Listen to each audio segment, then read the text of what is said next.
ఈరోజు కూడా ప్రధానంగా చంద్రబాబు నాయుడు గారేమో తను పొత్తులు పెట్టుకుంటే అది రాష్ట్రం కోసం అని చెప్తారు. నిజంగానే రాష్ట్రం కోసమే ఆయన అమిత్ షా దగ్గరికి వెళ్ళారా, లేక ఇంకేదైనా అవసరం కోసం కేసుల కోసం వెళ్ళారా? ఎందుకంటే జగన్ గారు ఎప్పుడు ఎక్కడికి వెళ్ళినా కేసులు అంటుండేవారు కదా. మరి ఇప్పుడు ఈయన మీద 2000 కోట్ల సిబిటిడి కేసు ఉంది, ఇంకా ఈడీ కూడా నోటీసులు ఇచ్చింది. ఇవన్నిటి మీద ఆయన తంటాలు పడుతున్నారా? నిజంగా పొత్తుల కోసమే వెళ్ళారా, లేక రాష్ట్ర ప్రయోజనాల కోసం చెబుతున్న పొత్తుల కోసం వెళ్ళారా, లేక కేసుల కోసం వెళ్ళారా అన్నది ఇప్పుడు రాష్ట్ర వ్యాప్తంగా ఆసక్తికరమైన చర్చగా మారింది. ముందుగా అలాగే నిన్న పురంధరేశ్వరి గారు మాట్లాడిన విషయాలు కూడా చూస్తే అటు ఇటుగా పొత్తు ఉంటుందో ఉండదో చెప్పలేని పరిస్థితిలో ఆమె మాట్లాడినట్లు అనిపిస్తూ ఉంది. అవసరమైతే 175 స్థానాలకు పోటీ చేయడానికి కూడా సిద్ధమని ఆవిడకి ఇష్టం ఉన్నా లేకపోయినా చెప్పక తప్పని పరిస్థితి ఏర్పడిందా? మెల్లగా బీజేపీ ఏమిటి, వాళ్ళ వైఖరి ఏం జరగబోతూ ఉంది? రాష్ట్ర ప్రయోజనాల కోసమా, లేక తనపై ఉన్న కేసుల నుంచి తప్పించుకుని సేఫ్ గేమ్ ఆడటం కోసం చంద్రబాబు ప్రయత్నిస్తున్నారా? ముందుగా నాగార్జున రెడ్డి గారు.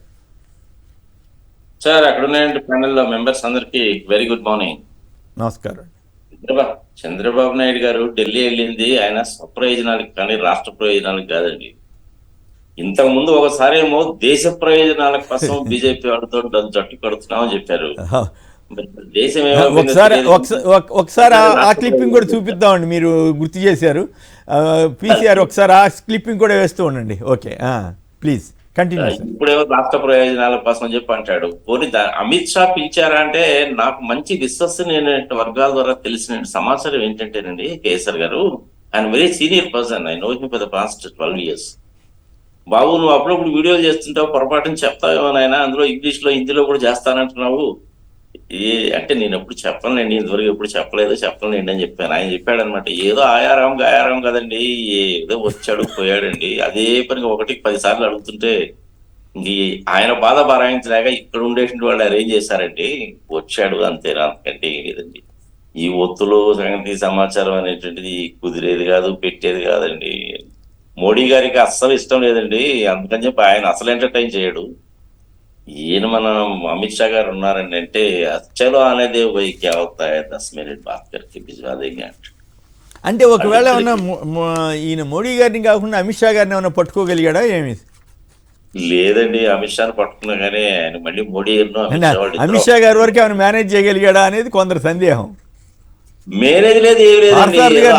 అంటే ఆయన కూడా డౌట్ ఉన్నట్టుంది. మాటలు బాగున్నారండి, ఏంటి సంఘ సమాచారం చెప్పి పంపించాడట, అంతేగాని ఎందుకంటే ఆ వ్యక్తి అక్కడే ఉన్నాడు.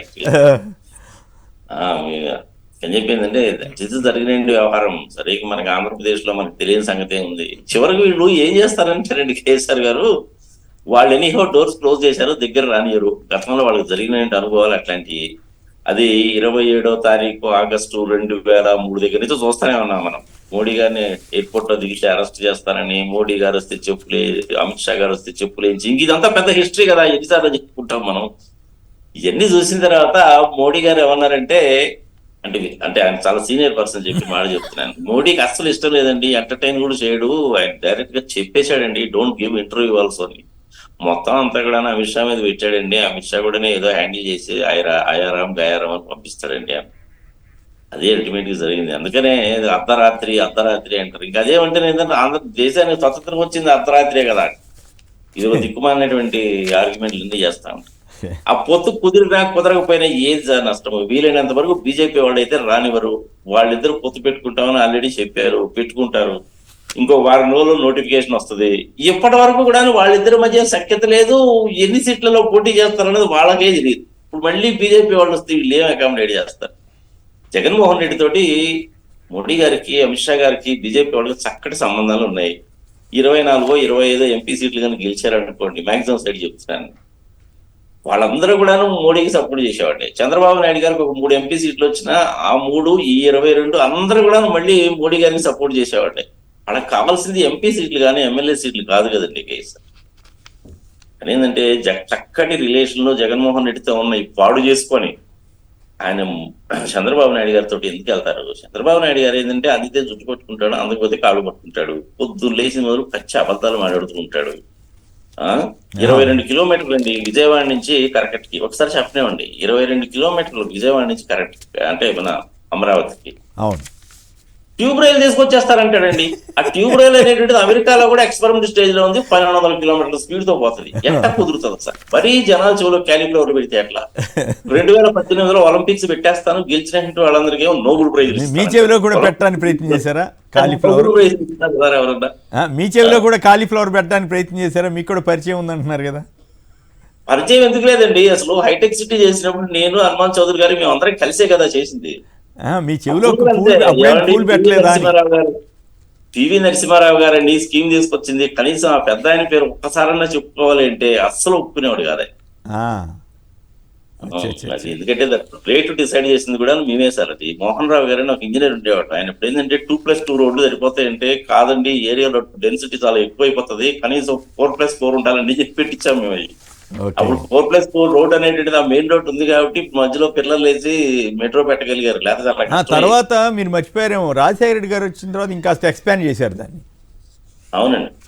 హైటెక్ సిటీ అనేటువంటిది ఈయన చేసింది కాదు సార్, అది ప్రధానంగా నలుగురేనండి వ్యక్తులు. పివి నరసింహారావు గారు స్కీమ్ తీసుకొచ్చాడు, నేదురుమల్లి జనార్దన్ రెడ్డి గారి టైంలో వెంకయ్య చౌదరి గారు ఇంప్లిమెంట్ చేశారు అంతే. అందులో చంద్రబాబు నాయుడు పాత్ర అనేటువంటిది 3-4% ఉంటుంది అంతే, అంతకంటే ఏం లేదు. సో పొత్తుల మీద అయితే మీ అభిప్రాయం అయితే పొత్తు కుదిరే అవకాశం లేదు, మోడీ గారికి పూర్తిగా ఇష్టం లేదనేది మీ అభిప్రాయం? అస్సలు ఇష్టం లేదు. పొత్తు కనుక కుదరడానికి అవకాశాలు చాలా తక్కువ. రైట్. వాళ్ళు బీజేపీ వాళ్ళు ఒప్పుకోరు సార్ అంత తొందరగా. వీళ్ళిద్దరు మేము కలిసిపోతున్నాము అని చెప్పి ఈయన సీట్లు అనౌన్స్ చేసి ఆయన సీట్లు అనౌన్స్ చేస్తే బీజేపీ అంటే అంత లెక్క పక్కన ఎక్కడ పోయిందండి వీళ్ళకి. అంటే ఒక టాక్ అయితే వచ్చింది కదా. కాదు ఒక ప్రచారం, నిజమో ఒకటితో నాకు తెలియదు, I may be right, I may be wrong. షరతులు పెట్టారు షా గారు.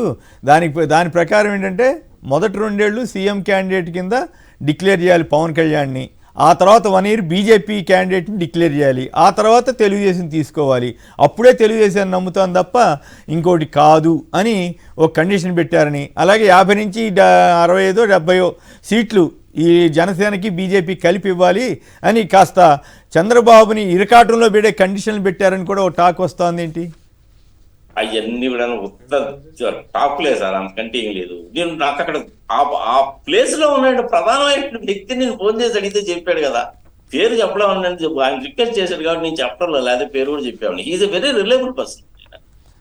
5 సంవత్సరాల నుంచి ఆయన బీజేపీ తోటి ఉన్నాడు. అంటే అసలు ఇంత దాకా చర్చలు జరగలేదంటారా? అసలు చర్చలు లేవు, పావుడు పచ్చి బదులు పిండా కూడా ఏమి లేదు. మరి ఎందుకు కాదు? అమిత్ షా గారే బతిమలాడుతున్నారని ఆయన ఆంధ్రప్రదేశ్ రాధాకృష్ణ కలిసి కూర్చుని ఒక వంట జనం మీద వదిలేరు కదా. ఆయన అమిత్ షా గారు పారసారథి గారు లాంటి వాళ్ళు వీళ్ళందరూ కాళ్ళు గడ్డాలు పట్టుకుని ప్లీజ్ రండి మీరు, చంద్రబాబు గారు మీరు లేకపోతే మాకు దేశంలో గవర్నమెంటే రాదన్నట్టుగా బతిమలాడుతున్నారంట కదా. ఆ పని చేసింది అక్కడ ఉన్నటువంటి నలుగురు సార్, కనక మెడల్ గారు వాళ్ళు వీళ్ళు అందరూ కలిసి 15 రోజుల నుంచి అదే పనికి వాళ్ళని షంటేస్తా ఉంటే చలో ఆనలైజ్ చేయమని చెప్పాడంట. న్యూస్ అది. సరే అట్లయితే రైట్. రాంబాబు చూసింది లేదు, నేను చూసింది లేదు. చివరికి వీళ్ళు ఎలాంటి పనులు చేస్తారంటే ఆ చంద్రబాబు నాయుడు గారికి ఇష్టం లేదండి అసలు, కానీ మోడీ గారే రమ్మంటున్నారు, అమిత్ షా గారు అయితే అసలు మీరు ఎంత తొందరగా వస్తే అంత మంచిది అన్నారని చెప్పి చెప్తారన్నమాట. రైట్.